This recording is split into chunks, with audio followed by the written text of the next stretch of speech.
Poursuivons cette discussion sur le terrain de l'engagement et des politiques de vote chez un investisseur institutionnel comme BNP Paribas Asset Management. C'est son directeur de l'engagement et de la politique de vote qui est à nos côtés en plateau, Michael Herskovitch. Bonjour. Bienvenue Michael. Merci beaucoup d'être là. Je suis désolé, il y aurait tellement de choses à dire après l'intervention d'Aldo, mais j'aimerais qu'on explique un petit peu comment on fait vivre une politique d'engagement chez un investisseur institutionnel comme BNP Paribas AM. Je disais un peu plus d'1,5 milliard d'euros sous encours. Ça vous place évidemment chez les gros gestionnaires d'actifs institutionnels en Europe et dans le monde. Déjà de manière presque quantitative, comment vous mesurez le niveau d'engagement de l'asset manager BNP Paribas dans la sphère financière aujourd'hui, Michael? Très bien, merci tout d'abord de l'invitation. Donc juste, vous avez nommé quelques chiffres, je vais en rajouter pour commencer. Donc quand on parle de 500 milliards en termes de vote, on parle de à peu près 2000 assemblées générales sur lesquelles on vote par an. Donc 2000 participations. On ne dialogue pas, on n'engage pas la discussion avec toutes ces 2000 sociétés. On engage à peu près avec 400 sociétés par an.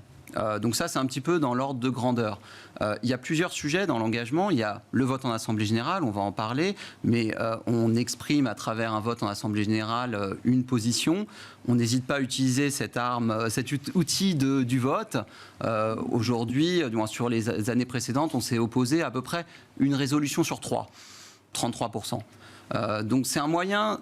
Un premier moyen, déjà, c'est un outil qui existe pour les investisseurs, c'est un droit et c'est un outil qui est utilisé. Après, sur la question de comment on mesure, donc il y a des mesures de taux de soutien, de taux d'opposition, il y a des nombres d'engagements. Ça reste quand même beaucoup de choses qualitatives, l'engagement. On va parler d'un certain nombre de sujets assez complexes. Ces sujets, ils vont prendre du temps à aboutir. Donc la mesure quantitative de quelque chose qui est qualitatif est toujours... très difficile. Ouais. Les questions qu'on se pose souvent, c'est sur quel sujet on va porter le débat, avec qui, quelle entreprise on va choisir et comment. Sont un peu les 3 questions clés qu'on se pose tout le temps sur ces sujets d'engagement pour déterminer les sociétés discutées et les sujets. Sur les sujets, commençons par là, Michael. Alors j'imagine qu'il y a l'éléphant dans la pièce qui est le sujet ou les sujets climatiques, environnementaux. Est-ce que oui, c'est 80, 90%, 100% des sujets sur lesquels vous vous engagez, ou est-ce que derrière ces sujets-là, il y a aussi d'autres thématiques qui sont en train de monter en puissance? Alors, il y a bien sûr la transition énergétique. On va pas, on l'a pris depuis un certain nombre d'années. C'est pas nouveau. C'est un sujet clé, systémique, important de discuter. Aujourd'hui, c'est pas l'unique sujet. C'est pas 100%. C'est peut-être 30-40% à peu près des thématiques. On a d'autres thématiques. On a les sujets de ce qu'on appelle la protection de l'environnement, les sujets de biodiversité, qui sont très liés d'ailleurs avec le climat. On ne peut pas résoudre les sujets de climat sans toucher aussi à ces sujets de biodiversité notamment. Mais il y en a d'autres. Il y a des sujets d'égalité sur lesquels on passe beaucoup de temps. Il y a des sujets de gouvernance qui sont au cœur des assemblées générales, mais pas uniquement, qui sont des thématiques sur lesquelles on consacre beaucoup de temps. Donc c'est pas uniquement le seul sujet clairement du changement climatique qui est là. C'est également une pléthore de sujets qui sont différents selon les secteurs, qui sont différentes aussi selon les entreprises. Certaines entreprises ont des enjeux qui sont plus importants que d'autres. Dans le taux d'opposition que vous mesurez, donc 33% de résolutions sur lesquelles vous vous opposez dans les 2000 assemblées générales auxquelles vous participez, Michael, il y a un ou des sujets qui remontent plus que d'autres, justement, qui génèrent cette opposition de BNP Paribas Asset Management? Oui, alors déjà, il faut voir en assemblée générale, on vote principalement sur quoi? On vote principalement sur l'élection du conseil. On va élire des administrateurs qui vont élire un dirigeant après. On va voter sur des questions plutôt d'opérations financières et on va voter sur les questions de rémunération. Cette triptyque des 3 résolutions, en fait, c'est 80% des assemblées générales et c'est naturellement les résolutions sur lesquelles on s'oppose le plus. Il y a d'autres résolutions, il y a le dividende, il y a le rachat d'actions qui a été parlé par Aldo, mais ça reste en volume plutôt ces résolutions-là. Et donc, en ordre, c'est plutôt les résolutions d'abord de rémunération, on a une opposition assez forte, et après les résolutions d'élection du Conseil. Qui sont les sujets cœur et clés d'une assemblée générale. Exactement. Mais avec ces sujets clés, on touche les thématiques que j'ai évoquées. Ce n'est pas... Alors, on a commencé à voir récemment des résolutions climatiques qui commencent à arriver. Mais même quand elles ne sont pas là, à élire un conseil d'administration, ça dit quelque chose. Ça dit quelque chose et on va prendre en compte la dimension, la transition énergétique de l'entreprise, les changements climatiques, peut-être les questions des fois de biodiversité quand le secteur et l'enjeu est clé pour la société. Donc ne pas élire ou refuser d'élire un conseil d'administration pour ces raisons-là est aussi un outil qu'on utilise et qui est à disposition des investisseurs.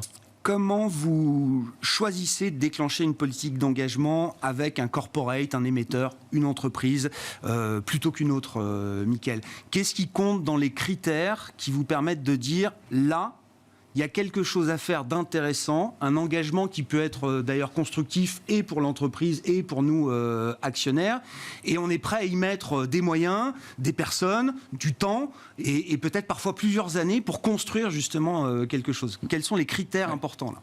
Alors, ça dépend. C'est souvent la réponse à ce type de question.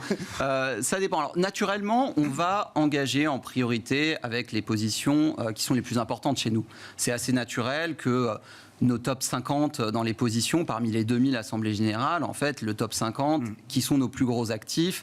Naturellement, on engage avec ces sociétés, soit de notre initiative, on va aller les voir et on va porter un sujet selon l'entreprise, selon les sujets qui sont importants à adresser. Ou même l'entreprise va venir vers nous parce que naturellement, on fait partie des principaux actionnaires et elle souhaite dialoguer. Donc, on va avoir un volet qui est naturel d'engagement par rapport aux positions. Après, on va avoir plutôt des engagements thématiques. Quand on prend des sujets, je ne vais pas prendre le sujet changement climatique pour changer, je vais prendre le sujet de diversité.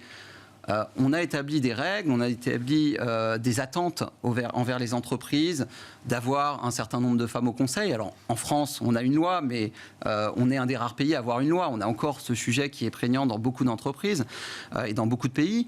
Donc, ce qu'on va faire, c'est qu'on va regarder les sociétés qui ont des enjeux, qui aujourd'hui ne sont pas au niveau où on souhaiterait les voir, et engager en priorité celle-là. Donc c'est peut-être pas forcément les 50 premières, parce que souvent ça fait partie plutôt d'entreprises qui ont tendance aussi à être vertueuses. Si elles sont dans nos plus grosses pauses, souvent elles ont des bonnes pratiques aussi. Bien sûr. Et d'aller un tout petit peu en dessous, avec toujours une priorisation bien sûr de l'investissement. On ne va pas aller passer du temps sur une entreprise sur laquelle on n'a pas d'investissement ou très peu. Mais ça va être également avec ce mix de l'angle, aller voir des entreprises qui ont des axes de progrès attendus et essayer de les accompagner. Quand on gère, je le rappelle encore une fois, un peu plus d'1,5 milliard d'euros d'encours sous gestion chez BNP Paribas Asset Management, est-ce que c'est suffisant avec des tailles de participation, j'imagine, qui sont parfois substantielles? C'est plusieurs pourcents du capital, souvent, qui est détenu dans les grosses participations que vous avez, parfois même au-delà de 5, j'imagine, Mickaël. Est-ce que c'est un poids suffisant pour se dire, voilà, je représente suffisamment pour faire bouger les choses dans l'entreprise? Alors oui, c'est un poids suffisant, mais c'est toujours bien aussi d'y aller à plusieurs. Donc on a toujours aussi le comment. On peut y aller de manière individuelle et on le fait. On peut y aller aussi de manière collective. Qu'on soit 5%, qu'on ait 1%, on va de plus en plus de manière collective. De plus en plus. C'est ce qui s'est passé, par exemple. Alors, c'est une initiative qui n'est pas nouvelle, qui a été créée en 2017, Climate Action 100, sur les sujets changement climatique.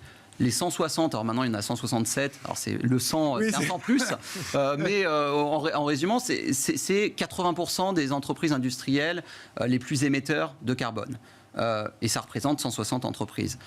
On a 700 investisseurs ensemble dans cette coalition qui représente 68 trillions de dollars. Donc, on a la majorité, une grande importance, tous les plus gros, des acteurs plus petits également. Et tout l'intérêt, c'est de se mettre d'accord sur une feuille de route, accompagner les entreprises sur la transition énergétique, les pousser à adopter des politiques plus ambitieuses et y aller collectivement. Et entre guillemets, un petit peu se répartir la tâche. C'est-à-dire que sur les 167 entreprises, on s'occupe de l'engagement sur 10 d'entre elles.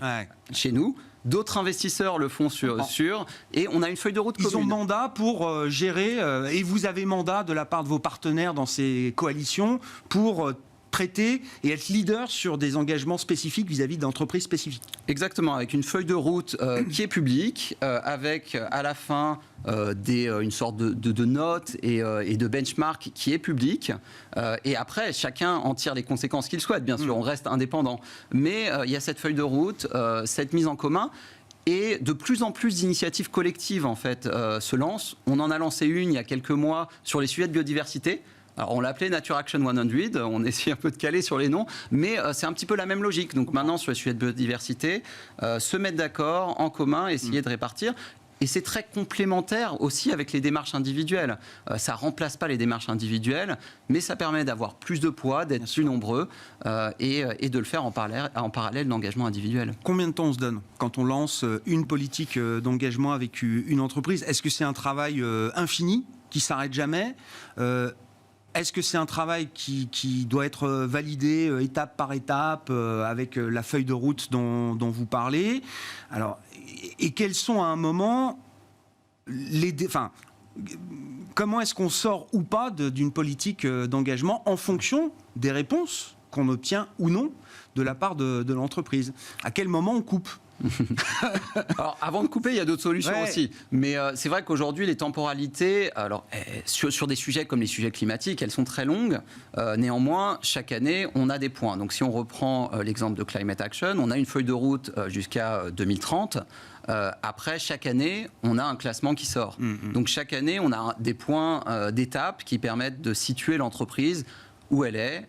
Et après, pour nous, chaque année, on va en tirer des conséquences. Donc même si on a une feuille de route pluriannuelle, chaque année, on peut en tirer des conséquences. Une des conséquences qu'on en tire avant éventuellement la sortie, qui est vraiment la dernière démarche, si en fait on n'avance pas et on estime qu'on n'avance pas assez vite, c'est notamment les mesures d'escalade. On a parlé du vote, mais on peut voter contre. C'est quand même une arme et un outil utilisé de plus en plus, qui est extrêmement intéressant, notamment sur les sujets climatiques, sur des entreprises qui ne prennent pas d'engagement d'être net zéro, qui ne prennent pas de démarche de réduction de leurs émissions. On peut utiliser cette arme. L'arme de vendre, c'est un échec. C'est à la fin, effectivement, une fois que toutes les solutions ont été essayées d'une certaine manière. Exactement, et après, une fois qu'on est sorti, on ne peut plus parler avec ces sociétés. On n'est plus, donc c'est la limite aussi de la sortie, qui est une arme qu'on utilise de temps en temps, qui est là, mais qui malheureusement fait que derrière, on ne peut plus pousser l'entreprise à bouger les lignes. Après, il y a d'autres démarches, on peut déposer des résolutions d'actionnaires, on peut faire d'autres mesures d'escalade qu'on utilise, qui arrivent avant l'éventuelle sortie. Bien sûr. Aldo, je vous repasse la parole. Aldo Sicurani, délégué général de la F2IC. On a beaucoup parlé avec vous des AG. Alors, si vous avez une question peut-être à Michael Herskovitch de ce oui, le mois dernier, on avait abordé cette question du vote le jour de l'Assemblée générale. Ouais. Et alors, depuis la Covid, il y a eu beaucoup de discussions autour des assemblées hybrides. Bon, en France, maintenant, c'est entré en place. C'est même plutôt une belle avancée. En revanche, il y a encore un point, c'est pouvoir, à distance, poser des questions et voter le jour de l'Assemblée générale. Alors, les individuels sont très pour ça, mais on ne sait pas trop quelle est la position des institutionnels sur la question. Non, les institutionnels sont en faveur de ça. Alors on peut reprendre, je prends une autre casquette qui est celle que je préside, le comité de l'AFG sur ces sujets-là, donc l'Association française de gestion, qui a pris une position en faveur des AG hybrides. Et en effet, vous avez complètement raison, l'AG hybride, elle est là que si on a les mêmes droits à distance qu'en présentiel. Donc on est complètement en faveur. C'est vrai qu'en tant qu'institutionnel, la plupart des cas, on vote en amont, mais des fois ça nous arrive d'aller et ça nous arrive très souvent d'assister en virtuel, et en effet c'est la voie, je pense, qu'il faut poursuivre, et on est en faveur complètement de l'AG hybride, et on est complètement contre aussi la partie AG purement virtuelle, qui n'est pas le cas en France. Mais c'est en Allemagne par exemple. Dans d'autres pays où on peut se retrouver à post-Covid, en fait, avoir le même régime qu'il y avait pendant la crise sanitaire, et des AG qui sont purement virtuels. Merci beaucoup pour cette discussion, messieurs, à poursuivre, à continuer sur les politiques d'engagement, sur la question des AG. Michael Herskovitch était avec nous en plateau, directeur de l'engagement et de la politique de vote de BNP Paribas Asset Management, et Aldo Sicurani, je le rappelle, délégué général de la Fédération des investisseurs individuels et des clubs d'investissement. Voilà pour cette demi-heure d'émission. Smart Bourse revient à 17h en direct sur Bismart.